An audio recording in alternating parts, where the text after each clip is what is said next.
नमस्कार, आप देख रहे हैं हर खबर में हूं आपके साथ अमित शर्मा। सबसे पहले बात करेंगे गुरुग्राम की। गुरुग्राम में बृहस्पतिवार को डॉक्टर भीमराव अंबेडकर जयंती पर कार्यक्रम आयोजित किया गया, जिसमें मुख्यमंत्री मनोहर लाल और केंद्रीय मंत्री भूपेंद्र यादव ने शिरकत की। इस दौरान उन्होंने जंगल सफारी बनाने के प्रोजेक्ट पर संबंधित अधिकारियों के साथ चर्चा की। बैठक की अध्यक्षता मुख्यमंत्री ने की।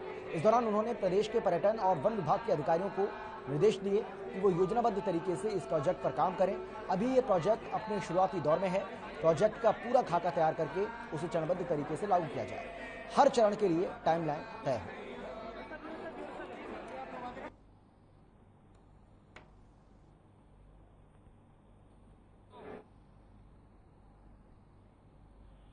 महम नगर पालिका चुनावों को लेकर बीजेपी कार्यकर्ताओं की मीटिंग हुई। कार्यक्रम में कृषि मंत्री जेपी दलाल ने शिरकत की। कार्यक्रम में पहुंचने पर कृषि मंत्री का फूल माला डालकर भव्य स्वागत किया गया। मंत्री जेपी दलाल और बीजेपी नेता शमशेर खरकड़ा के साथ साथ अधिकारियों ने महम अनाज मंडी का निरीक्षण कर किसानों की समस्याओं के बारे में जाना और मंडी में जो भी समस्या है उनको जल्द से जल्द हल करने को अधिकारियों को निर्देश भी जारी किए। कृषि मंत्री जेपी दलाल ने कहा कि अब की बार पिछली बार से गेहूं की पैदावार कम है, जिसकी वजह से किसानों की फसलों का उचित भाव किसानों को दिया जाएगा।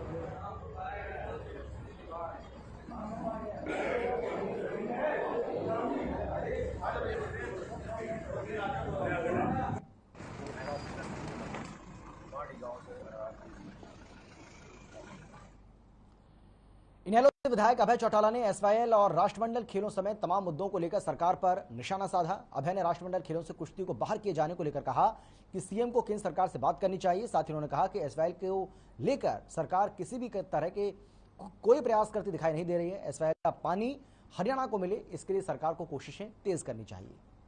3 गेम्स किए हैं, शूटिंग भी करी है साथ में। शूटिंग में भी कॉमनवेल्थ के अंदर, एशिया में, ओलंपिक में हमारे मेडल आते रहे। हमारे खिलाड़ी ओलंपिक में क्वालिफाई करते रहे, एशिया में मेडल लिए। इंटरनेशनल लेवल पे, वर्ल्ड लेवल पे हमारे बच्चे ने बहुत सारे पंजाब के, हरियाणा के जो है मेडल जीतते रहे। इसके लिए हमारे चीफ मिनिस्टर साहब को सबसे पहले केंद्र की सरकार से बात करनी चाहिए। ये केंद्र की सरकार के लेवल के ऊपर ही इसका कोई समाधान हो सकता है। जानबूझ करके मेडल से इंडिया वंचित हो कॉमनवेल्थ में, इसके लिए तीनों गेम हटाए गए। मुख्यमंत्री ने आश्वासन दिया था, ये कहा था कि मैं जल्दी प्रधानमंत्री जी से समय मांगूंगा और जल्द विपक्ष के लोगों को साथ लेकर के मिलूंगा। अब तक मुझे नहीं लगता कि कोई एफर्ट्स हुआ है। अगर कोई एफर्ट्स हुआ होता तो मुख्यमंत्री की तरफ से आपके पास भी कोई ना कोई सूचना जरूर आती, उनके ऑफिस से आप तक मैसेज आता। आपके पास कोई मैसेज है? आपके पास मैसेज नहीं है तो ये मान के चलो कि उन्होंने कोई एफर्ट्स नहीं किया। केवल एक दिन का सत्र बुला करके ये कह देना कि हम अपना पक्ष मजबूती के साथ रखेंगे, उस पर आगे बढ़ना चाहिए। एसवाईएल का मुद्दा भी इसी बात से लिंगर ऑन हुआ। जब 2016 में फैसला हमारे हक में आ गया था, अगर मुख्यमंत्री सीरियसली उस पर आगे बढ़ते, अगर प्रधानमंत्री समय लेते, प्रधानमंत्री पे इस बात के लिए बातचीत करते, चिट्ठी लिखते, कोशिश करते, तो शायद वो कैनाल अब तक बनकर के तैयार हो जाती, हमें हमारे हिस्से का पानी मिल जाता। आम आदमी पार्टी में शामिल हुए अशोक तंवर ने एक बड़ा बयान दिया है। उन्होंने कुश्ती और तीरंदाजी जैसे खेलों को कॉमनवेल्थ से बाहर करने पर साजिश इसे करार दिया है और सरकार को इसके लिए कड़ी से कड़ी लड़ाई लड़ने की बात कही है। इन खेलों के कॉमनवेल्थ से बाहर होने पर न केवल देश की पदक तालिका में कमी आएगी, बल्कि खिलाड़ियों का मनोबल भी टूटेगा, क्योंकि हरियाणा के खिलाड़ी कुश्ती और तीरंदाजी में सबसे ज्यादा मेडल लाते हैं। तंवर ने कहा है कि बीजेपी सरकार जेजेपी के साथ मिलकर प्रदेश को लूटने का काम कर रही है। युवा बेरोजगार घूम रहे हैं और प्रदेश में मूलभूत सुविधाओं की भी काफी कमी है, जिसको लेकर जनता काफी हतोत्साहित महसूस कर रही है। हरियाणा के कांग्रेस अध्यक्ष के विषय पर पूछने पर उन्होंने कहा कि ये सब setting.com के तहत हो रहा है। ये पहले से ही तय हो चुका है कि कौन प्रदेश अध्यक्ष बनेगा, कौन विपक्ष का नेता बनेगा और कौन राज्यसभा में जाएगा। ये केवल ऊपरी दिखावा ही चल रहा है। कांग्रेस ने हमेशा पार्टी के नए सदस्यों का शोषण ही किया है।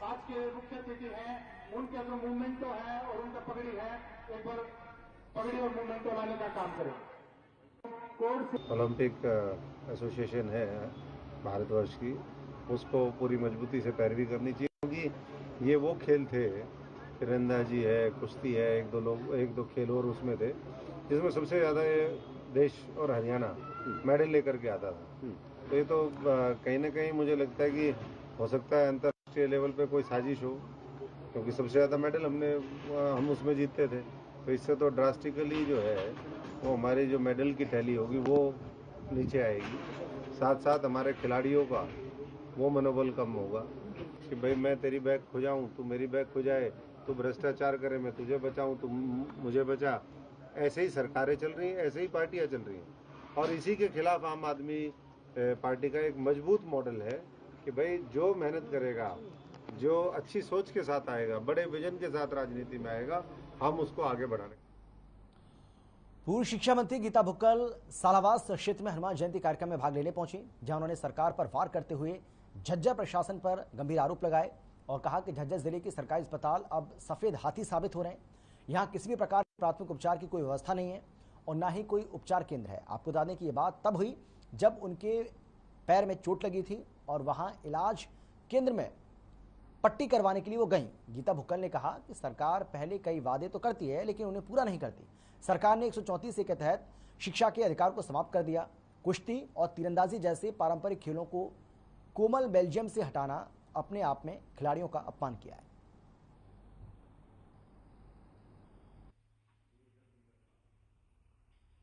इस समय चरमरा चुकी है। जो एम्स बाड़सा है उसमें हमारे यहाँ से बहुत ज्यादा वो एंटरटेन नहीं करते हैं, ना ही वो यहाँ जितने भी हमारे हॉस्पिटल हैं, चाहे पीएचसी है चाहे सीएचसी है, सारे के सारे रेफरल बन गए हैं। किसी प्रकार की ना दवाइयां हैं ना कोई सुविधा है। और मुझे वहां पर एक जने मिले, वो कहते जी अगर इमरजेंसी में यहाँ पर डिलीवरी हो, वो तो इमरजेंसी सर्विस है, तब भी वहां पर किसी प्रकार का मैटरनिटी की ना कोई सुविधा है। बिल्डिंग के अलावा मैं समझती हूँ वो सफेद हाथी खड़ा हुआ नजर आया और मुझे आज बहुत ज्यादा दुख हुआ। मैं चाहती हूँ सरकार इसमें संज्ञान ले, यहाँ के प्रशासनिक अधिकारी दफ्तरों से बाहर निकलें, विजिट करना शुरू करें और वो जांच करें कि कौन समय पर आ रहा है कौन नहीं आ रहा है और उनके खिलाफ तुरंत। बीजेपी के पंजाब अध्यक्ष अश्विनी शर्मा ने प्रदेश के मुख्यमंत्री भगवंत सिंह मान पर कटाक्ष किया है और कहा कि आज पंजाब की सरकार दिल्ली से चल रही है और यही वजह है कि पंजाब के आला अधिकारी दिल्ली में अरविंद केजरीवाल के दरबार में जाकर नतमस्तक होते हैं। इन्हीं तमाम मुद्दों को लेकर पंजाब के हमारे ब्यूरो हेड संजीत सिंह ने अश्विनी शर्मा से खास बातचीत की है, आप भी सुनिए। नमस्कार, हर खबर देख रहे सभी दर्शकों का बहुत बहुत स्वागत है।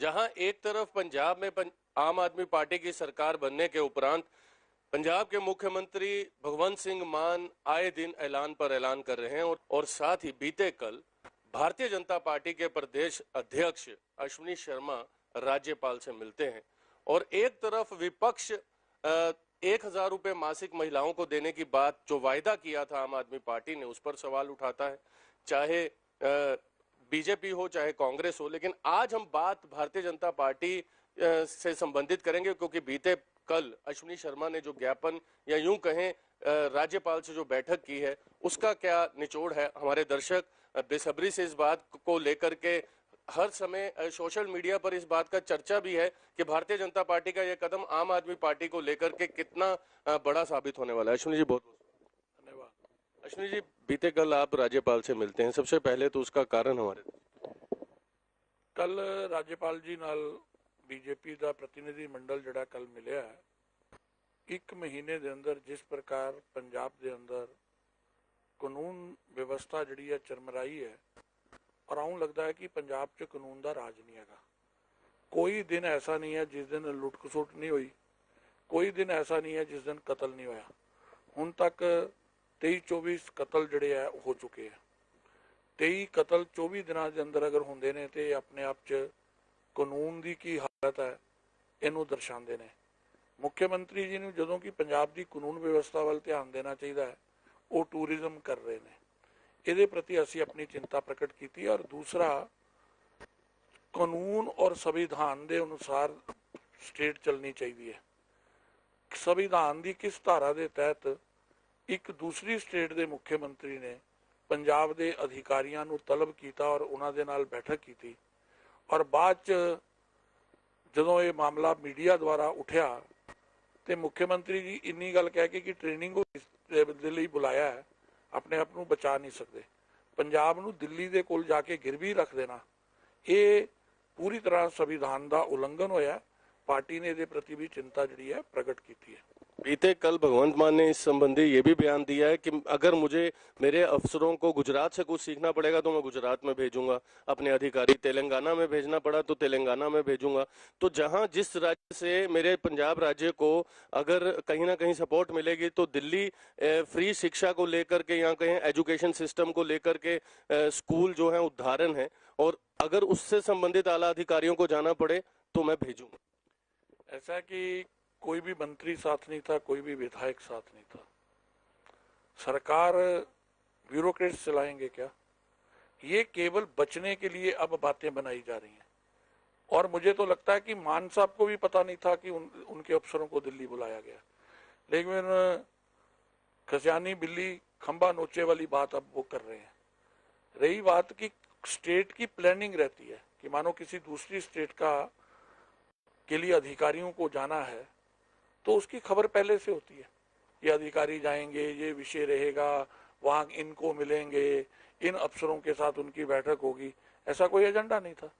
वो तो केवल लगता है कि असंवैधानिक तरीके से अफसरों को भेजा गया। और मैं अफसर जवान को भी समझना चाहिए कि उनकी कमिटमेंट देश के संविधान के प्रति है और किसी दूसरे स्टेट के मुख्यमंत्री के प्रति नहीं। जी, माइनिंग को लेकर के चुनाव प्रचार प्रसार के दौरान बहुत बड़ी बड़ी बातें की जाती थी। अब सूत्र ये भी बता रहे हैं कि माइनिंग को लेकर अभी जिनके पास पिछली सरकार में काम था उन्हें भी अभी 10 महीने मिल सकते हैं। राघव चड्ढा के साथ बैठक हुई है। आपको नहीं लगता कि राघव चड्ढा और एक तरफ मुख्यमंत्री भगवंत सिंह मान, राघव चड्ढा राज्यसभा मेंबर, और दूसरी तरफ मुख्यमंत्री को इग्नोर कर बड़े बड़े जो अधिकार हैं वो कहीं ना कहीं राघव चड्ढा को मिलते जा रहे हैं पंजाब? ऐसा कि पंजाब को, पंजाब वासियों को और खासकर विशेषकर पॉलिटिकल पार्टियों को इस बात का पहले से ही खर्चा था, पहले से ही शंका थी कि सरकार जो है वो दिल्ली से चलेगी। और यह सारे इंसिडेंट इस गल वल इशारा कर रहे ने कि मुख्यमंत्री का चेहरा है, सरकार चलाने वाले, ब्यूरोक्रेट्स ਨੂੰ चलाने वाले दूसरे लोग ने।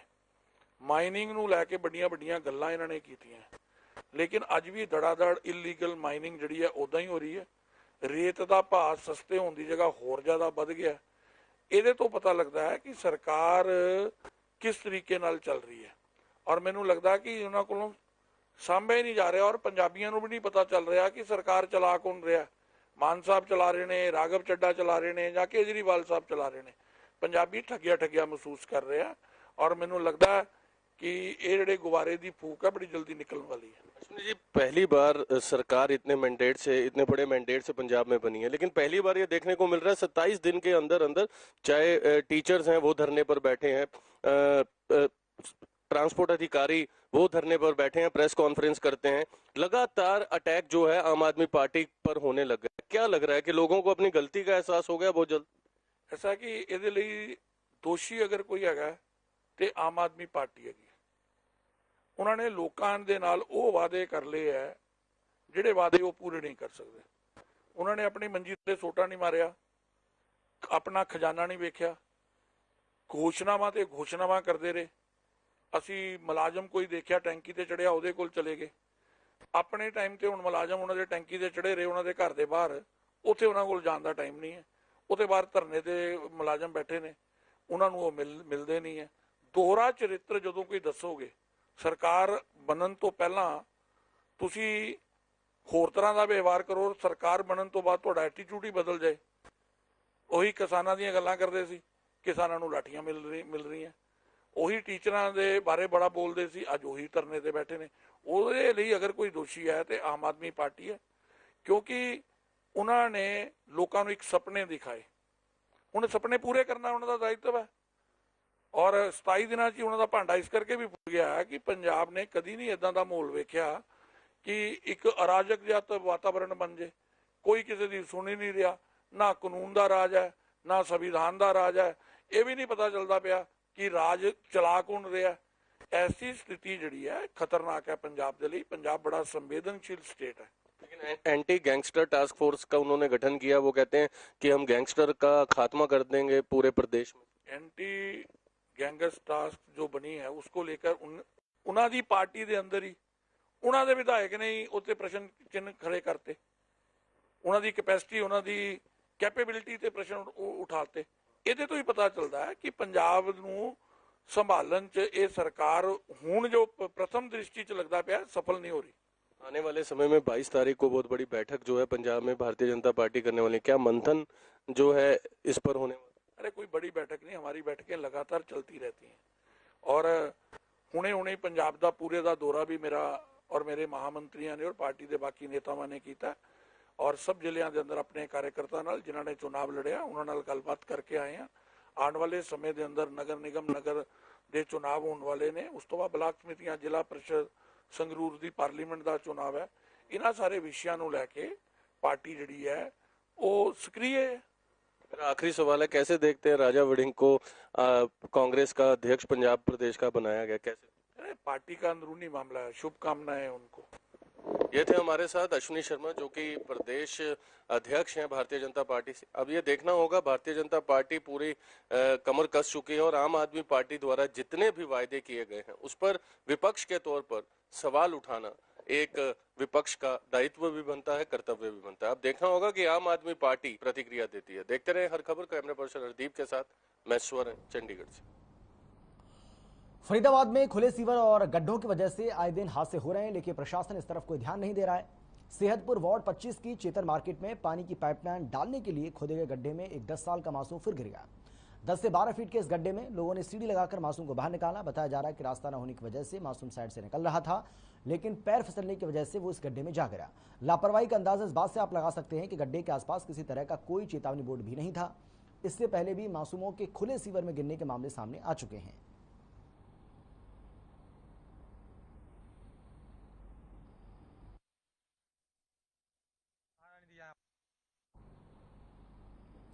ये 3 तस्वीरें आपको हम दिखा रहे हैं, 15 अप्रैल, 16 अप्रैल और 3 अप्रैल की तस्वीरें आपके सामने। यानी कि 3 अप्रैल को भी हुबहू एक ऐसा ही हादसा देखने को मिला।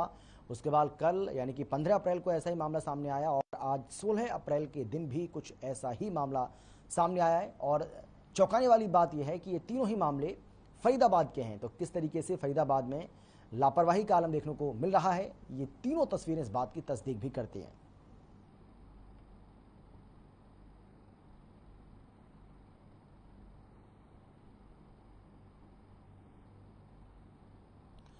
गुरुग्राम से दहशत भरा मामला सामने आया है, जहां एक बुजुर्ग की सुआ मारकर हत्या कर दी गई। बुजुर्ग की हत्या कर आरोपी मौके से फरार हो गया।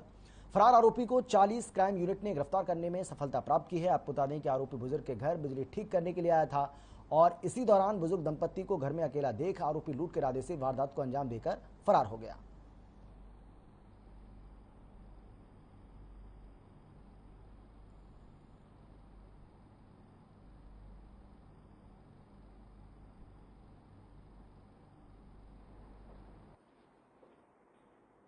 जनार्दन दत्ता नाम के बुजुर्ग व्यक्ति की सुए गोप की हत्या कर दी गई थी। जो ये जघन्य अपराध बिल्कुल ब्लाइंड मर्डर था और इसमें किसी भी प्रकार का कोई सुराग हमारे पास शुरुआती जांच भी नहीं था।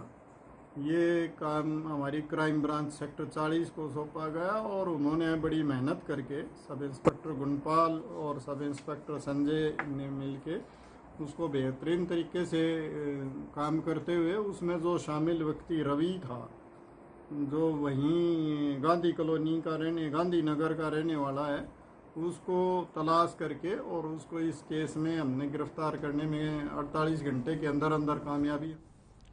गुरुग्राम के पटौदी नगर पालिका चेयरमैन के घर पर गोलियां चलाने के मामले में गुरुग्राम पुलिस की फर्रुखनगर क्राइम यूनिट ने 2 बदमाशों को गिरफ्तार किया। पटौदी नगर पालिका के चेयरमैन और शराब कारोबारी के घर बाइक सवार 2 बदमाशों ने वारदात को अंजाम दिया था। एसीपी क्राइम की माने तो बिजनेस में हिस्सेदारी को लेकर इस वारदात को अंजाम दिया गया था। पुलिस ने दोनों बदमाशों अर्जुन और आकाश को दिल्ली से गिरफ्तार कर उनके कब्जे से वारदात में इस्तेमाल की गई पिस्टल, 2 मैगजीन, 3 जिंदा कारतूस बरामद किए।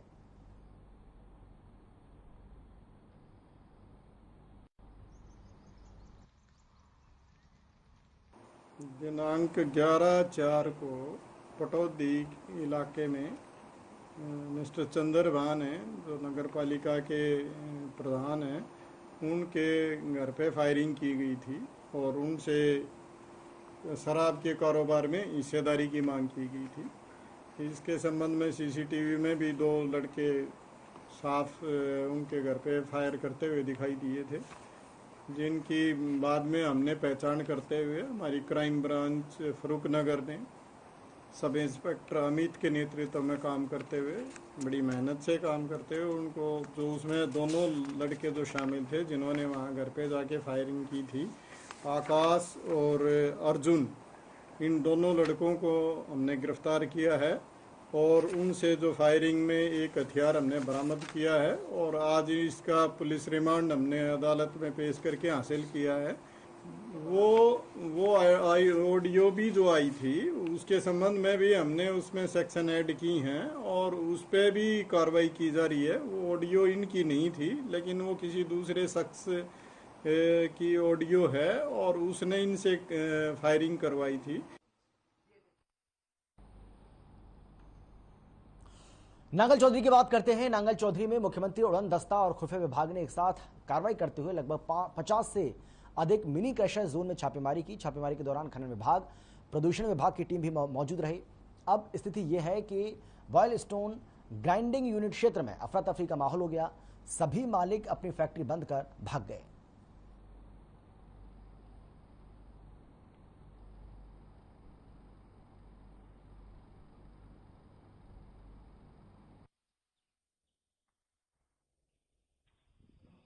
यहाँ से मेरे को सीएम फ्लाइंग जो आई है उन्होंने मेरे को फ़ोन करके बुलाया गया था और एसडीओ नांगल चौधरी ने मुझे बोला कि आप जाके आप सीएम फ्लाइंग के साथ में जो उनको डिटेल चाहिए वो प्रोवाइड करो। तो उसके एसडीओ साहब के कहने पे मैं इधर आया। देखो ये तो जांच का विषय है, लीगल है या इलीगल है वो तो जांच अधिकारी बता पाएंगे, लेकिन जो डिटेल्स मेरे से मांगी गई थी, मीटर्स की डिटेल और उनके बिल की डिटेल्स, वो मैंने उनको प्रोवाइड कर दी।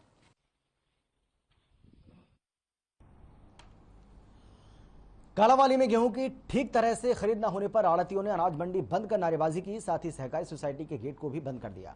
आड़ती लोगों की अगुवाई न्यू आड़ती एसोसिएशन के प्रधान प्रदीप जैन, प्रधान विनोद मित्तल और इसके साथ ही आड़ती नेता गुरदीप शर्मा ने की।